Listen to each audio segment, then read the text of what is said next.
So, hello friends and welcome to today's Sutta class. We will start as usual with the Namo Tassa. Feel free to join in if you like.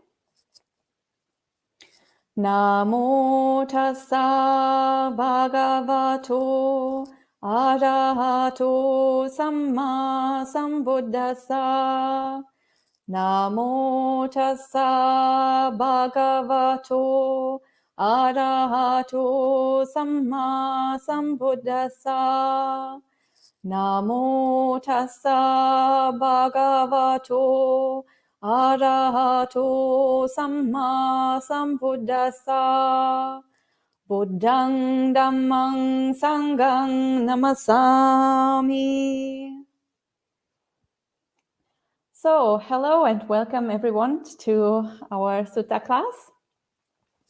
Today, I thought we could talk a little bit about the 5 hindrances. So, the 5 hindrances, obviously, I think most of you will be familiar with. These are obstacles that can arise in meditation and that can sort of block our pathway into samadhi and block our pathway into the development of the higher stages on the path.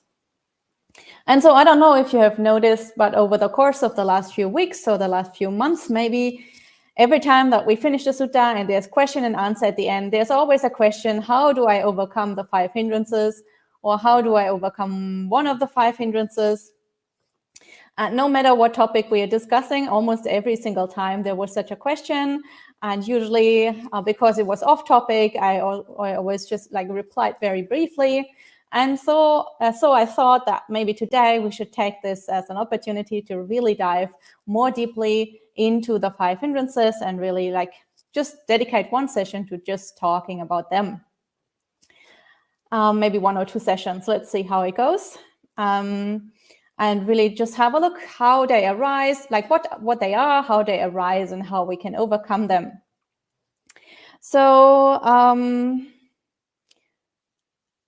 the 5 hindrances, of course, I think most people will know them.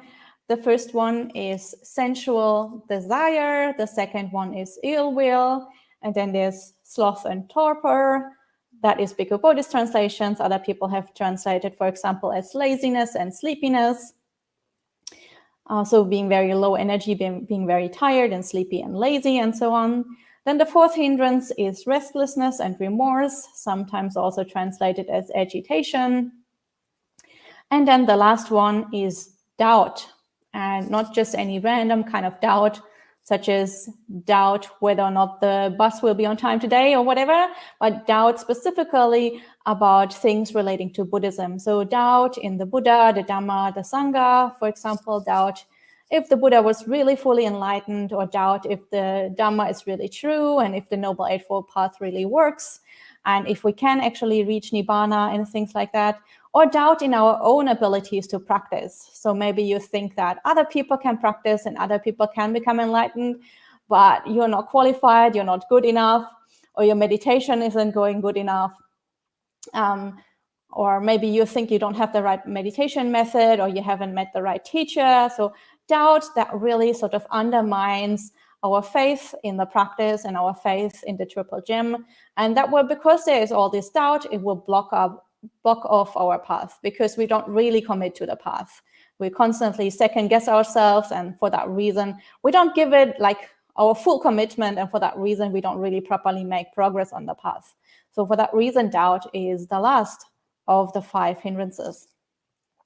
And as you have probably noticed, is that the first and the second hindrance, this is a pair of opposites, and also the 3rd and the 4th hindrance, again, is a pair of opposites, and the last one is by itself without a counterpart. So the first one, sensual desire, is the opposite of ill will. So sensual desire, of course, is being attracted to objects or to people, or even to just notions and ideas and viewpoints in our mind. So this attraction to something that we think is pleasurable, something that we like, that is sensual desire. So because something is pleasant and we like it, we create a lot of craving in our mind. And because of the craving, we create a lot of attachment, and we sort of fetter ourselves to samsara.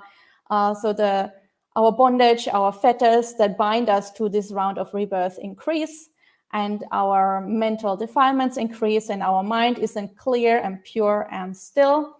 And so for that reason, we can't really go deeply into samadhi, into sort of deep states of meditation. And so the opposite of sensual desire is ill will. So ill will is the repulsion when we come into contact with unpleasant objects. So exactly the opposite of sensual desire. So when there is an unpleasant object, then we sort of want to push it away. We don't want to have it there. We sort of have a lot of anger in our mind because we are in contact with this unpleasant thing, or even like more than anger, even rage or hatred, or even something very subtle such as just a mild irritation. All this comes under this second hindrance of ill will. And so whenever there's an unpleasant object or an unpleasant person or an unpleasant thought in our mind, if we are not mindful, if we just habitually react to that, then we increase this hindrance, we increase this defilement. And again, just like with sensual desire, whether we are actually attracted to something or whether we are repulsed by something, in each case, we just create more sort of defilements, we create more of these habit patterns that bind us to samsara and that make our mind agitated. So even though those two are actually opposites, in some way they're also very similar, because in each and every case we create a lot of unwholesome states and we sort of increase our suffering. And then the third and the fourth hindrance, as I mentioned, this is also a pair of opposites. So sloth and torpor, or laziness and sleepiness, is when we have very low energy, when we can't really practice because we don't really want to focus on anything. We're just way too lazy to even try to meditate, or even if we sit down, the mind just is too foggy and we can't really focus on our meditation object. So being low energy, not having enough energy for practice, is the third hindrance. And then the fourth hindrance is exactly the opposite, being very restless, being very agitated, having way too much energy. The mind is just constantly jumping from one thing to the next. And it's impossible to settle down on one meditation object. And so it's impossible for the mind to calm down and to become peaceful. And so this can happen, of course, in our meditation practice, but hindrances obviously can also arise in our daily life and can prevent us from practicing wholesome states in our daily life. So even in our daily life, we can be very lazy, we can procrastinate a lot, we can't really, get ourselves to do things that are wholesome. So maybe we think, it would be really good if we, I don't know, like in worldly terms, if we studied for an exam, or if we did some kind of work, or even if we want to practice Buddhism, if we cultivated some wholesome states, if we went to the monastery and gave some dana, or if we read this Buddhist book, or if we studied some more, something like that. But because that hindrance is present, so even in our daily life, not just in meditation, this can really sort of prevent us from making progress on the path. And also with the hindrance of restlessness, this can also happen on our meditation, but also can happen in daily life. Maybe we're just constantly rushing around and trying to multitask with like 100 different things at the same time. And the mind is just constantly all over the place and constantly so busy with like a million things. And if we cultivate this kind of lifestyle in our daily life, then obviously this will spill over into our meditation. And we'll have a really hard time because we have just cultivated this hindrance the whole day. So obviously when we sit down for meditation, that hindrance will be all over our mind and we will not be able to focus and to settle down. So hindrances sort of block our meditation, but they also cause a lot of problems in our daily life. And it really matters what we do in our daily life. That really impacts the way how we are able to meditate. So now that we have recapped the 5 hindrances, I think we can start with our sutta for today. This sutta is from the Samyutta Nikaya 46.51. This sutta is called Nutriment, and it is not one of the famous suttas, so I think maybe it's not that well known. Maybe for some of you, this will be the first time that you read this sutta. I thought we could have a look at it today. And this sutta talks about the 5 hindrances and also about the 7 bojjhangas, the 7 enlightenment factors. But because today we want to focus on the 5 hindrances, we're going to skip all the passages that talk about the 7 enlightenment factors, and we will just read the part about the 5 hindrances.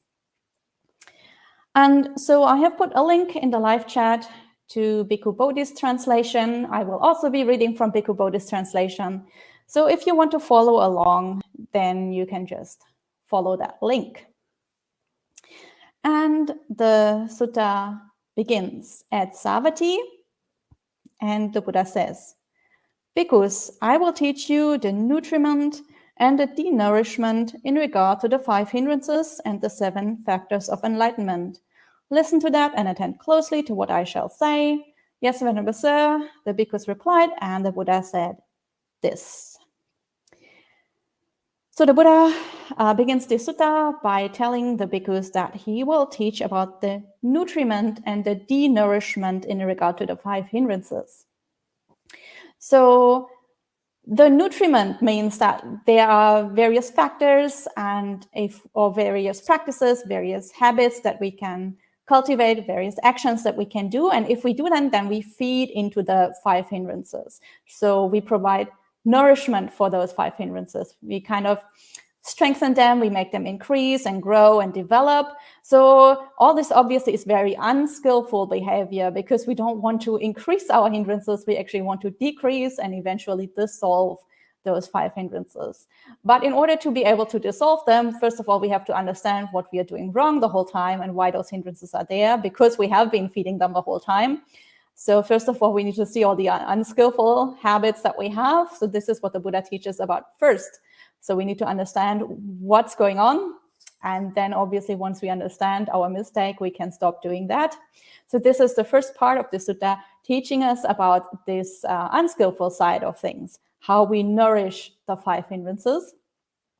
And then, of course, the Buddha will also talk about the denourishment of those 5 hindrances. So how we can stop feeding into those hindrances, how we can sort of make them decrease, how we can sort of calm them down, quieten them down, and eventually completely let go and completely dissolve them so that our mind becomes completely pure and still, and we can enter into deep states of samadhi and, develop really deep wisdom and insight. Because when the mind is very clear and very still, obviously it's much easier to see into the mind and to sort of understand how the mind works and make insights into those very profound insights into the nature of reality that will enable us to make breakthroughs to higher stages on the path. So this is what the sutta is about, the nutriment and the denourishment of the 5 hindrances. But first of all, the nutriments for the 5 hindrances. And here the Buddha says, "And what, bhikkhus, is the nutriment for the arising of unarisen sensual desire, and for the increase and expansion of arisen sensual desire? There is, bhikkhus, the sign of the beautiful. Frequently giving careless attention to it is the nutriment for the arising of unarisen sensual desire, and for the increase and expansion of arisen sensual desire." So the Buddha starts off with the first hindrance, sensual desire. And he says, well, because we frequently pay careless attention to things that we think are very beautiful, things we think that are attractive, pleasant things, and we don't have the right mindfulness, we constantly increase our sensual desire. So whenever there's an object or a person or some kind of idea or notion in our mind or a viewpoint in our mind that we think is pleasant and attractive, and we don't have mindfulness to see what we are actually doing, we are just careless and sort of just indulge in those objects or the company of those persons or thoughts about that particular thing in our mind. As long as we just sort of indulge in this without mindfulness, we strengthen our craving, we strengthen our desire. And so obviously this hindrance of sensual desire will just increase because there are so many pleasant objects that we come in contact with every day. And if we are not mindful, then each and every single time we can and we will increase this hindrance. So it is very easy to actually increase this hindrance when we are not mindful. So the sign of the beautiful is what causes sensual desire to grow, because obviously sensual desire is connected with pleasant states. So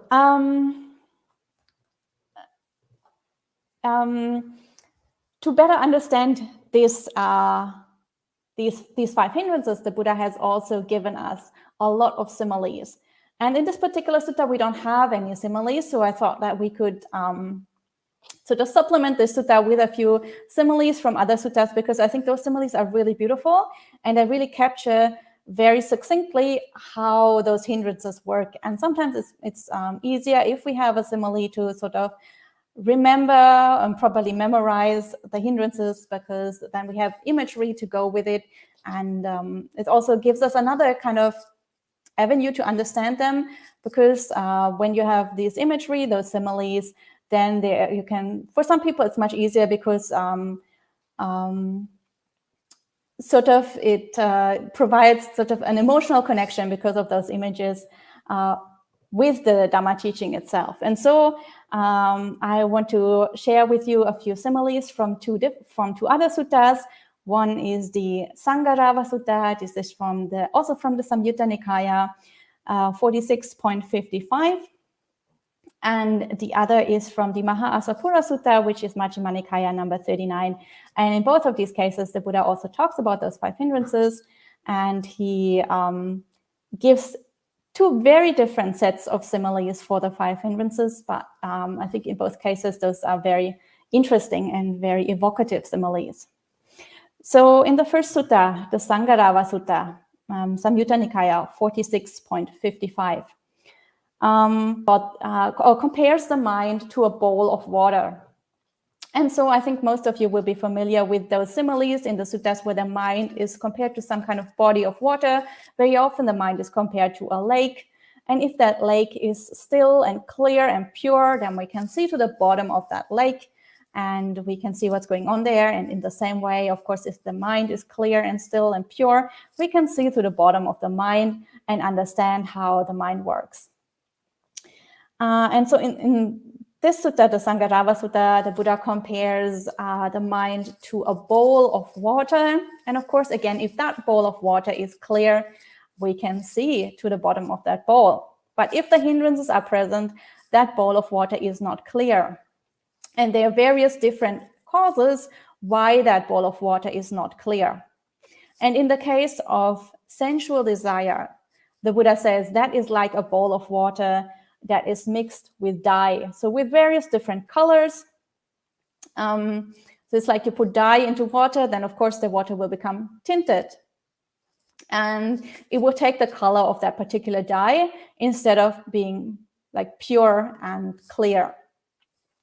And I think this is the idea of this having colors in the water is very similar to some expressions that we also have in Western languages when we have sensual desire, when we feel attracted, especially if we feel like romantic attraction to somebody, then we see the world through rose-colored glasses. So everything has this rosy hue, and we don't see things in the colors that they actually are. We see things a lot more beautiful and sort of we perceive things to be a lot more attractive than they actually are. And I think many people have experienced this when they put on sunglasses, and especially sunglasses because they sometimes have like a blue tint. Then suddenly the sky that is like fairly gray normally, it becomes this very bright blue, and all the greenery around us becomes like really, really vivid green, and the ocean becomes really beautifully blue, and all the colors are so vivid, and we think, wow, it's so beautiful here in this location. And then we take off the sunglasses, and then we realize actually the sky is quite gray, and everything around us is sort of has a very grayish like tinge to it. But because we had those blue-colored glasses on, it seemed like it was so beautiful. And in the same way with sensual desire, it distorts our perception, and we perceive things to be a lot more attractive than they actually are. So this is the simile from the Sangarava Sutta to help us understand how sensual desire works and how it sort of tweaks the mind so we can't properly see what is going on. And then there is another simile from the Maha-Asapura Sutta, which is Majjhima Nikaya number 39. And there the Buddha compares sensual desire to a debt, so to taking on a loan. And of course, when we take a loan first, then suddenly we have a lot of money that we didn't have before. So we feel very happy and we can buy a lot of stuff and we can indulge in a lot of things that we think will make us happy. And we get a lot of objects that we think are very pleasurable. But as this is a loan, eventually, obviously, we will have to pay this back. And we don't just have to pay that money back, we have to pay it back with interest. So we have to pay back more than what we originally got out of it. So in the same way, when we indulge in sensual pleasures, we create a lot of obstacles in our mind. We create a lot of disturbance and hindrances in our mind. Sometimes we might even do unwholesome things in order to get those sensual pleasures. And so down the line, down the road, this will lead to a lot of suffering. So the pleasure we get in the beginning is like a loan that we have to pay back with a lot of suffering in the future, which we don't realize, obviously, at the time when we indulge in all these pleasures because it feels so nice and we don't really see how that will lead to problems in the future. But it definitely will, in the same way that a debt has to be paid back at some point in the future. And as I mentioned, it's not just the amount of pleasure you have to pay back with suffering, it's actually more suffering in the same way that there's interest on money that you take out. So all these hindrances that you cultivate in the mind will cause a lot of problems for you in the future. So in that way, sensual desire or indulging in sensual desire is like taking out a loan, according to the simile. So that was the first hindrance, sensual desire, and then the Buddha moves on to the second hindrance, which is ill will. And the Buddha says, and what bhikkhus is the nutriment for the arising of unarisen ill will, and for the increase and expansion of arisen ill will? There is, bhikkhus, the sign of the repulsive. Frequently giving careless attention to it is the nutriment for the arising of unarisen ill will, and for the increase and expansion of arisen ill will. So here the Buddha says the sign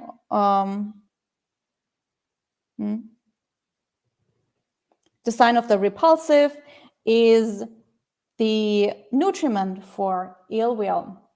So again, we see ill will is the exact opposite of sensual desire. The sign of the repulsive means that we perceive an object or a person or a thought, a notion in our mind that we don't like, that is unpleasant to us. And of course, that can trigger all kinds of emotion, from a slight irritation to fear, to anger, to hatred, to rage, like in all levels of intensity. But all of this comes under the idea of ill will, or under the hindrance of ill will, from the smallest to the most extreme reaction. And of course, all this is triggered because we perceive something that we do not like, that is unpleasant to us, and which here is called the sign of the repulsive, because it has some feature or a characteristic that is repulsive to us. And it doesn't have to be strongly repulsive. As I mentioned, it can be just a very, very slight irritation even that if we indulge in that without mindfulness, if we don't really clearly see what we are doing, if we don't really clearly see those habit patterns in our mind that lead us down this rabbit hole of ill will and anger and so on, then even the smallest trigger can cause a big reaction and can make us sort of cultivate these unwholesome habit patterns and strengthen that hindrance in our mind.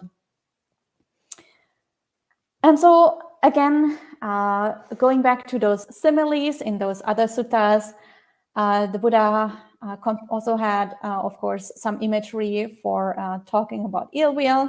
And going back to the Sangarava Sutta, where the Buddha talked about this bowl of water, or where he compared the mind to a bowl of water, he said, if there is ill will present in the mind, then this is like a bowl of water that is heated over a fire, and the whole water is bubbling and boiling.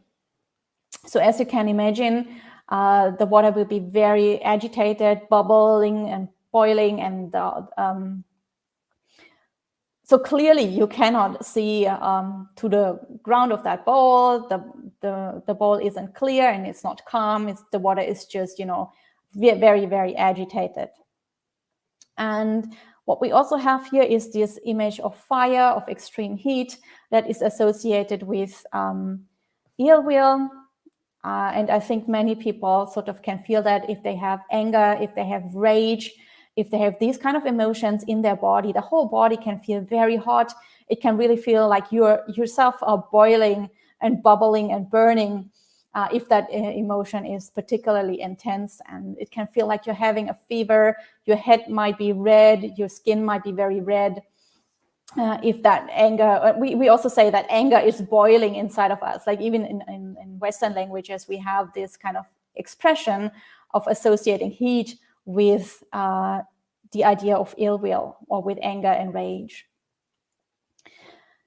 And so this is something we can clearly feel in our bodies. And in the Maha-Asapura Sutta, the Buddha associates the hindrance of ill will with a disease. So with being sick, with really, really suffering. Like, unlike sensual pleasure, which seems pleasurable in the beginning and leads to suffering in the future, hatred really makes us suffer right now. Or ill will really makes us suffer right now. It's like you're sick. It's really, really an unpleasant state. And again, when we are sick, very often this is associated with fever. So again, we have this idea of heat, of hotness. And there will be a lot of pain in our body. If you experienced anger or hatred before, probably you will know that your body doesn't feel very pleasant when you have this. Your whole face might be cramped up. Your muscles might be very tense. It can feel very unpleasant. You can get headaches from too much rage. And I think it's also very commonly known that intense anger can lead to all sorts of physical and health problems. Like if people really get enraged, this can lead to heart attacks, this can lead to stroke, this can lead to high blood pressure, which leads to all sorts of health issues. So it's not just a simile, like ill will really, really leads to all kinds of diseases in the body if we habitually cultivate this. So that is the simile or the hindrance of ill will. And then we move on to the third hindrance, which is sloth and torpor, or laziness and sleepiness. And here the Buddha says, and what bhikkhus is the nutriment for the arising of unarisen sloth and torpor, and for the increase and expansion of arisen sloth and torpor? They are bhikkhus, discontent, lethargy, lazy stretching, drowsiness after meals, sluggishness of mind. Frequently giving careless attention to them is the nutriment for the arising of unarisen sloth and torpor, and for the increase and expansion of arisen sloth and torpor.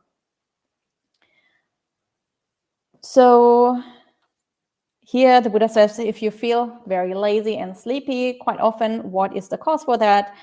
How did you feed into this? And the Buddha says, well, if you just lie around the whole day, if you're really lazy, if you eat too much, and then because you eat too much, you really have to lie down again after the meal, and your mind is very foggy. And if you don't properly use your mind, if you just spend the whole day sort of in a daze, you don't really activate your mind, you just let it be in this kind of foggy state the whole day. For example, if you like to procrastinate a lot, if you can't really bring yourself to do anything useful and just waste away the whole time, then these kind of habits will feed into your hindrance of sloth and torpor. So for people who like to lie around in bed the whole day, bad news. If you cultivate this, this is really a hindrance, and if it would just lead to you having even less energy later on, it will lead to your daily life being a lot more difficult because you don't have the energy to even do the most basic things and to get your life organized, but also it will really impact your meditation practice because you would just be too tired, and you just really don't have the energy in the mind to get anything done or to focus on your meditation object. So in meditation, we don't try to make the mind just necessarily peaceful the whole time. The mind still has to have a certain level of energy to be wakeful and to be able to discern things properly.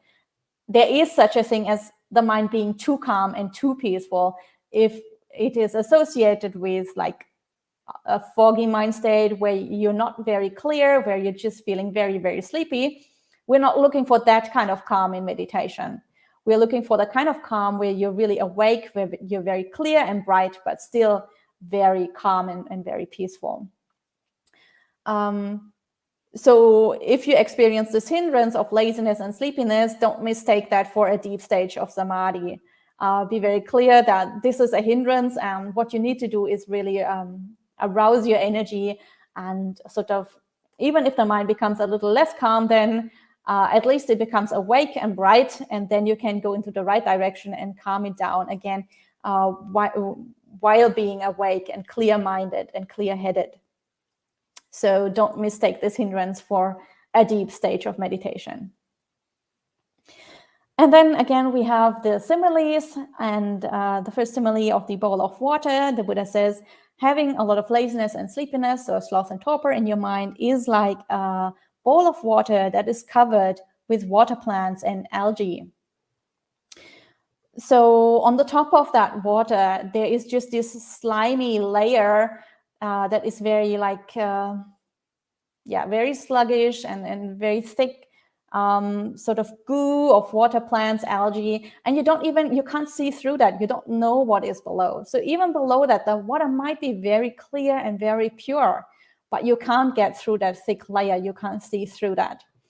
And if you have, let's say, a bowl that has water plants and algae on the top, it would actually be quite easy to just scoop that out and to have a clear, still bowl of water and make use of that water underneath. But because you're so lazy and so sleepy, you can't even bring up that little bit of energy that is necessary to scoop away those water plants and algae. So those water plants and algae are really a big hindrance for you because you don't have that energy. Even though your mind might be very clear and pure underneath, you can't make use of that clarity and that purity because that little bit of energy that would be required to get through that top layer is lacking.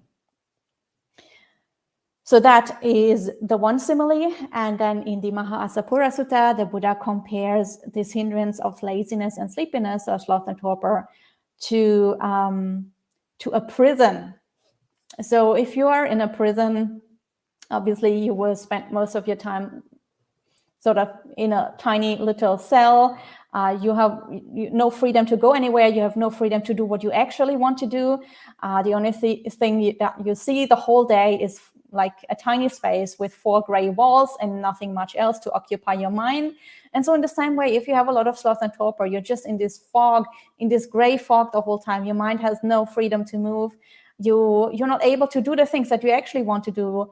In the same way that in a prison, you can't do the things that you actually want to do because the mind doesn't have the energy to move to that place where you actually want to be, to whatever, cultivate wholesome mind states or to do any kind of action because you're just too lazy to get started. In the same way, in a prison, it's just impossible to move out of this tiny space that you're trapped in. And in the same way, laziness and sleepiness really traps you in this kind of state of low energy. So that is the illustration or the simile for the third hindrance. And then the fourth hindrance, restlessness and remorse. And the Buddha says the following. And what, bhikkhus, is the nutriment for the arising of unarisen restlessness and remorse, and for the increase and expansion of arisen restlessness and remorse? There is, bhikkhus, unsettledness of mind, frequently giving careless attention to it, is the nutriment for the arising of unarisen restlessness and remorse, and for the increase and expansion of arisen restlessness and remorse. So here the Buddha says, well, if your mind is very unsettled, then that would just feed into restlessness and remorse. So If your mind is very agitated, if you're trying to do a million things at the same time, if you're all over the place, if you can't properly focus on one thing because you're trying to focus on many thousands of different things. Also, if your life is very busy, if you're just trying to do too many things at the same time, if your day only has 24 hours, but you have a very long list of things that you really want to accomplish, if you're constantly overexerting yourself, if you're pushing yourself too much, if you're very stressed out, then all these are things that will feed into this hindrance of restlessness, especially if you're not able to remain mindful all the time, so you don't really see what is going on and you just sort of habitually react to all this restlessness in the mind with even more restlessness. Then obviously when you sit down for your meditation practice, the mind will still be jumping around like crazy and will not be able to settle and to focus on anything. And interestingly, what we also see included in this hindrance is remorse. So remorse obviously is when we regret something that we have done in the past. If we have done something wrong, maybe we've done something unskillful, maybe we've hurt another person, maybe we have broken some of the precepts, we have harmed somebody, we have stolen something, we've said something hurtful. I think most of the time is something that we have said without enough mindfulness, something we have said harshly, or maybe even a lie, or something that has hurt another person. All this can lead to remorse, and if we have a remorse in the mind, then obviously the mind cannot settle down, is very restless. It always goes back to that incident and keeps on ruminating on the things that we did wrong, and keeps on wishing that we had done things differently, and keeps on wishing that we could change the past, which we cannot, obviously. So for that reason, remorse is included under this hindrance of restlessness. And for that reason also, this shows us how important it is that our ethical conduct is pure. And this shows us why sila, or ethical conduct, is so foundational on the path, and why sila, very, very strong and very pure sila, is required in order to develop deeper stages of samadhi. Because if we don't have good sila, then we keep on planting these seeds of unwholesome karma, and we keep on sort of stirring up our mind with all the remorse that we experience. And so the mind is incapable of settling down. We just keep on feeding into this hindrance of restlessness. And for that reason, at the very least, keeping 5 precepts very, very purely is sort of a prerequisite for development of the higher stages on the Buddhist path. So not killing another being, not harming another being, not stealing, not lying, not engaging in any kind of sexual misconduct, and not sort of using alcohol and intoxicants that make our mind even more cloudy and even more foggy and even more restless. All these are very necessary foundations, because if we don't have that, then this hindrance of restlessness and remorse will just keep on being strengthened more and more, and we have no hope of ever developing deeper stages of samadhi. So, and then of course, the Buddha has again given us some similes for this hindrance of restlessness and remorse. And the Buddha says this is as though a bowl of water were stirred by the wind, and then it would be rippling, swirling, and churned into wavelets. So the whole water is very, very agitated. It's rippling, it's swirling, there are a lot of wavelets, and the wind is just constantly sort of blowing on the water and just stirring it up more and more and more. And obviously, in that case, also the water is not clear, and you cannot see to the bottom of that bowl. And in the same way, it's like a storm raging in our mind the whole time, and just churning up our mind and just swirling everything around. And usually we can't even think straight at that point. We can't even think clearly, much less sort of quieten down our mind so that we can go into deeper stages of meditation. And then the other simile that the Buddha gives us for this hindrance is that he compares this restlessness and remorse to slavery. So in slavery, obviously, you also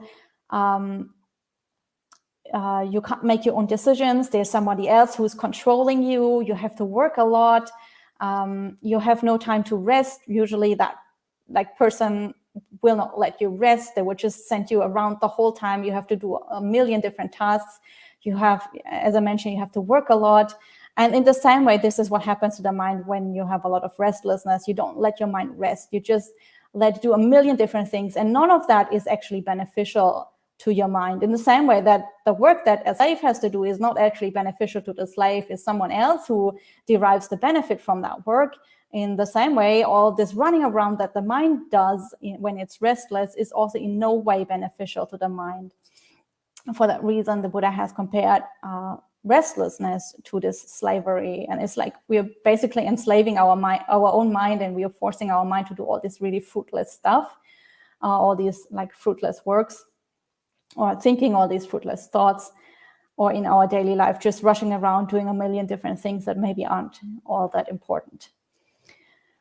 So that is the fourth hindrance, and now we move on to the fifth hindrance. And here the Buddha says, and what bhikkhus is the nutriment for the arising of unarisen doubt and for the increase and expansion of arisen doubt?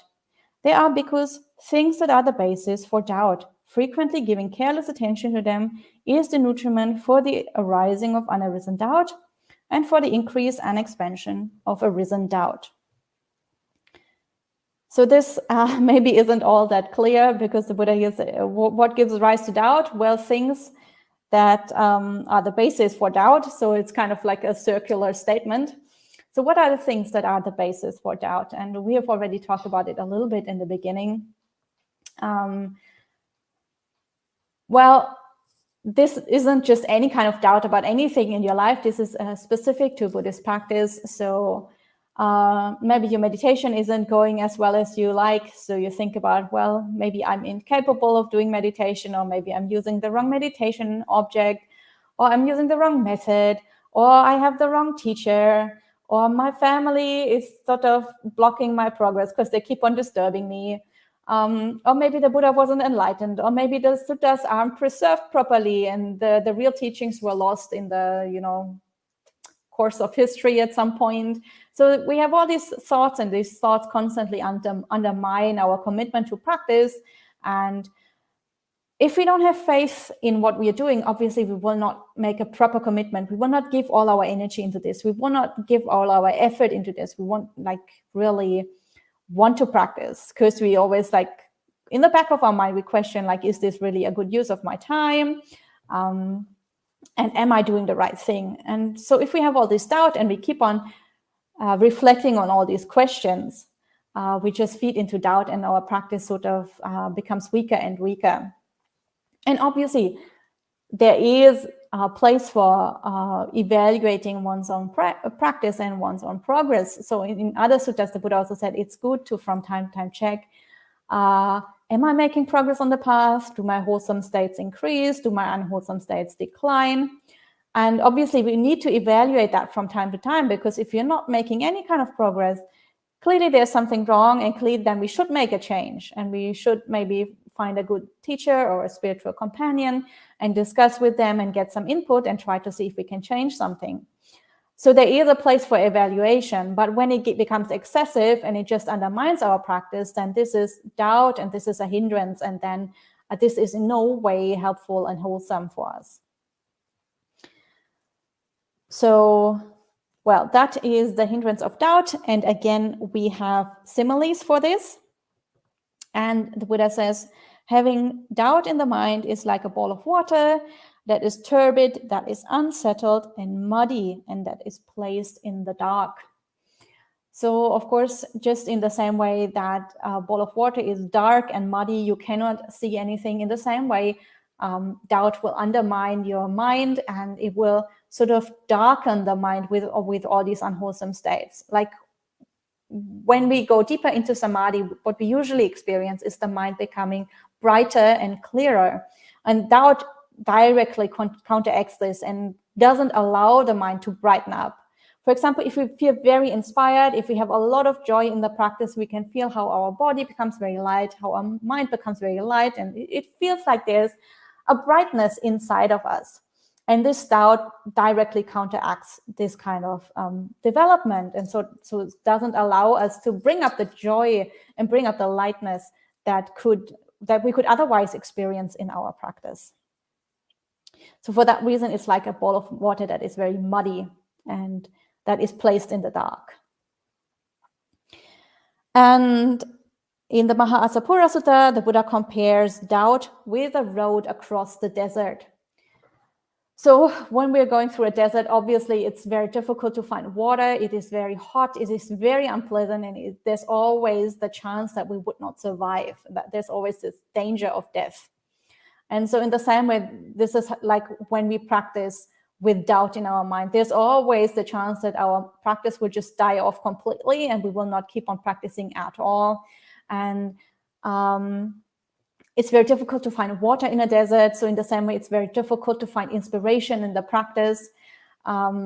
So in other suttas, the Buddha says that this joy and this happiness in practice, it wells up from inside us like a spring or like a well that just like water welling up from a spring or welling up from a lake or something. But we don't let that joy well up. So joy is usually compared to water, and that is flowing through our body, flowing through our mind if we are inspired in the practice and if the practice goes well.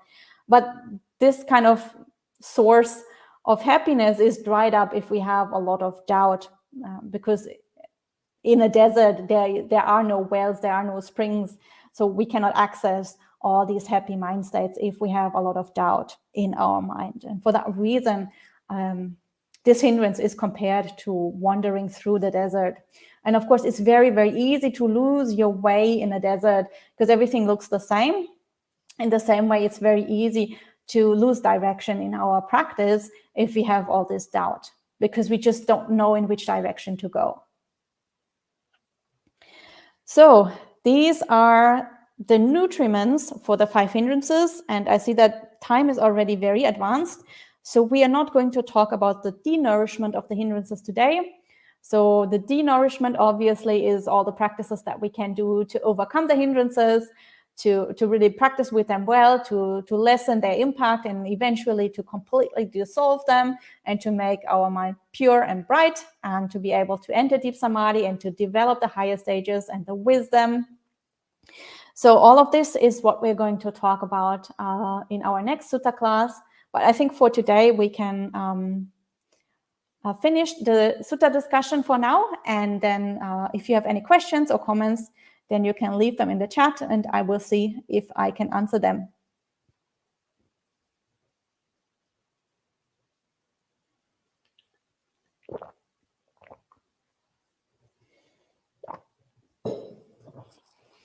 So let's have a look.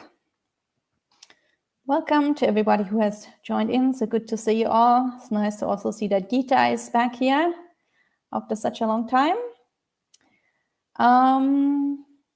Somebody's checking in from Poland. Welcome. Nice to see you. And then Sud has a question. And they say, how does one free oneself from restlessness? Will practicing sati sampajanya while out of meditation help? Is there any particular method? So this is something we will discuss about next time. How do we overcome all the hindrances? But yes, there are definitely particular methods. And as I mentioned, it's very important how you sort of lead your entire life.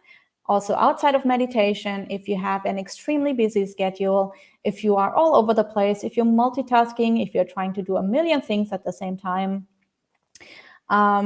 if you're just doing way too many things in your daily life, then of course you're feeding into that restlessness the entire time. So let's say you meditate half an hour a day, and during that half an hour, you're very mindful, you're not feeding into that restlessness. That is great. But then there are also 23 and a half other hours of the day. And if during this whole time you're completely mindless and you're just rushing around the whole time, then that half an hour of meditation isn't going to do much because the majority of the day you're spending feeding into the hindrance. So it's very important also how you structure your daily life, and that is sort of conducive to Buddhist practice. It's somewhat conducive to mindfulness, and so that you're already preparing your entire life for your meditation practice, and so that your entire life is actually dedicated to Dhamma practice, not just that half hour that you might be meditating each day. So practicing sati out of meditation definitely helps a lot, because then you can catch all these unwholesome habit patterns and you can see how you feed into that hindrance the whole time, and then you can sort of interrupt that process and stop feeding into it. If you have sort of a fairly calm mind sort of, or a fairly calm life day to day, then of course there are certain practices also that you can do in meditation to overcome this restlessness. Generally, as I mentioned, we'll talk about this one next time, but generally restlessness means you have way too much energy in the mind, so you need to do practices that will calm you down a lot. So meditation practices that have objects that are very calming. So for many people, it's very calming to focus on the breath, to just do nothing with the mind at all, just observe how the breathing goes in very quietly and slowly, and then comes back out again very quietly and slowly. And just focusing on this calming and quietening aspect of the breath can be one technique that can be very, very helpful to sort of bring that energy down and also to ground you back into your body.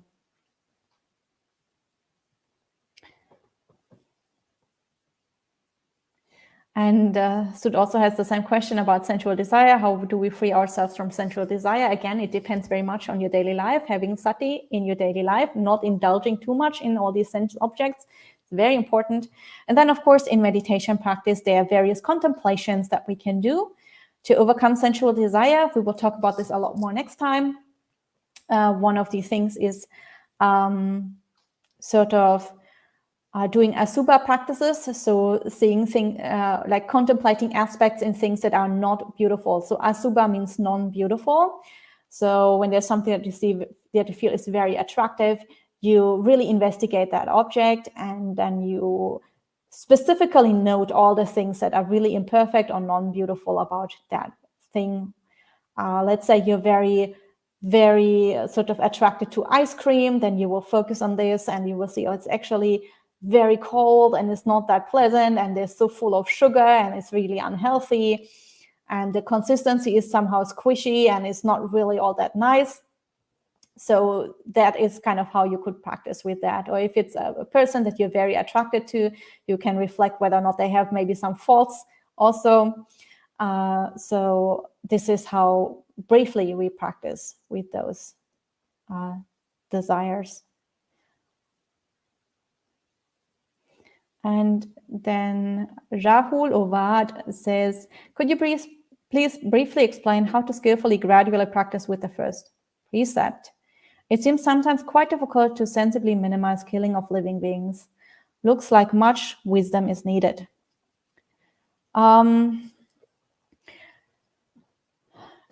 Yeah, so this might be a gradual training for some. So, and of course, there are different layers. So the first important thing is really trying not to kill any being. And again, this has a lot to do with mindfulness. It has a lot to do with intention. Depending on people's situation, that might look different for different people. People who live in cities, for them, it's usually much easier than people who live out in the countryside, because in the countryside, you have a lot of bugs and a lot of insects all around you. So you need a lot more mindfulness. And sometimes that might mean that you have to make changes to your house, for example, setting up fly screens in your windows and stuff to make sure that those insects don't get inside. If you feel that it's uncomfortable to have them inside your house, you might need to buy some organic,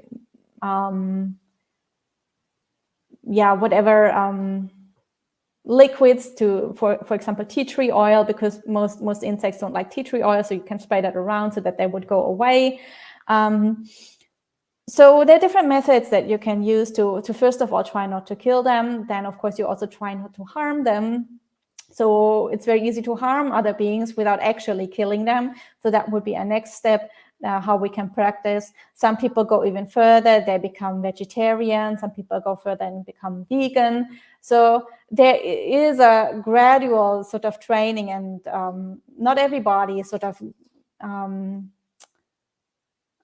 goes to the same depth with the practice of this precept, but at the baseline, really trying not to kill beings and being willing to make also the lifestyle changes that might require is sort of the most important with this first precept. So as I mentioned, maybe setting up fly screens, using different products to keep insects out and things like that. And of course, this is a sort of training precept, so don't expect yourself to be perfect from the beginning.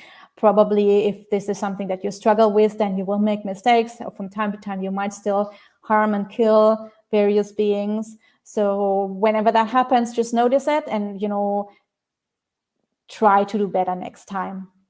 And don't give up just because maybe you feel like you failed one time or something. So I see quite a few comments have popped up. Mostly people saying thank you.